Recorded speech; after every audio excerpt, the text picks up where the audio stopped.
Hey guys, நான் SI Ganesh. Against same அதே comment தான்.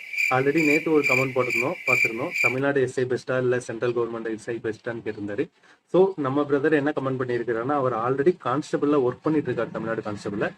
இப்போ வந்து அவர் அப்ளை பண்ணியிருக்காரு எஸ்எஸ்சி ஜிடியில் வில்லிங்காக இருக்கிறாரு எஸ்எஸ்சி ஜிடி வரணுங்கிறதுக்காண்டி. ஸோ அதுக்கான ரிலேட்டட் டவுட் கேட்டிருக்காரு. நான் அவருக்கு என்ன ரிப்ளை கொடுத்தேன்னா இதுதான் கொடுத்துருந்தேன் ஆக்சுவலாக. அதை தான் உங்களுக்குமே நான் இப்போ சொல்ல போகிறேன்.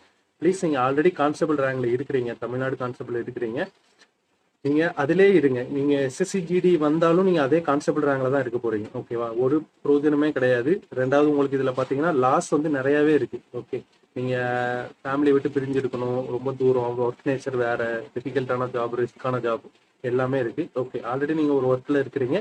இனிமே இதோட இந்த ஜாப்ல இருந்து பெட்டர்மெண்ட்டுக்கு யோசிங்க. ஓகே, நீங்க தமிழ்நாடு கான்ஸ்டபிள் இருக்கிறீங்கன்னா உங்களுக்கு டிபார்ட்மெண்ட் கோட்டாஸ் கிடைக்கும். ஸோ அதுக்கு ப்ரிப்பேர் பண்ணுங்க. தமிழ்நாடு எஸ்ஐ போட்டிருக்காங்க.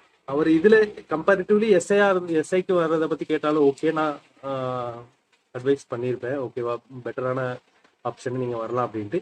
பட் அவர் ஆல்ரெடி கான்ஸ்டபிள் இருந்து திருப்பி கான்ஸ்டபிளுக்கு இங்க வரணும்னு நினைக்கிறது வந்து மேபி அவர் ஒரு எந்தூசியாசம்ல பேசுறாருன்னு நினைக்கிறேன். லைக் ஆர்மடு ஃபோர்ஸஸ் இந்த ஃபீல்டெல்லாம் இருக்கணும். பர்சனல் ஒப்பீனியன் அண்ட் பர்சனல் அவரோட டிசைர், நான் அதை இல்லைன்னு தப்புன்னு சொல்லலை.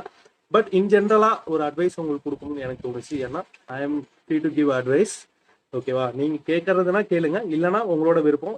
நாளைக்கு யாருமே இதை உங்களுக்கு எடுத்து சொல்லலையே, நீங்க வந்ததுக்கு அப்புறம் யோசிச்சிருக்க கூடாது. அதனால உங்களுக்கு சொல்றேன். என்னோட பேட்ச்மேட் தமிழ்நாடு கான்ஸ்டபிள் 3 வருஷம் ஒர்க் பண்ணிட்டு இப்ப எஸ்ஐயா இருக்கிறாரு. இங்க வந்திருக்காரு எஸ்ஐயா, இப்ப திருப்பி தமிழ்நாடு எஸ்ஐக்கு ட்ரை பண்ணிட்டு இருக்கிறாரு.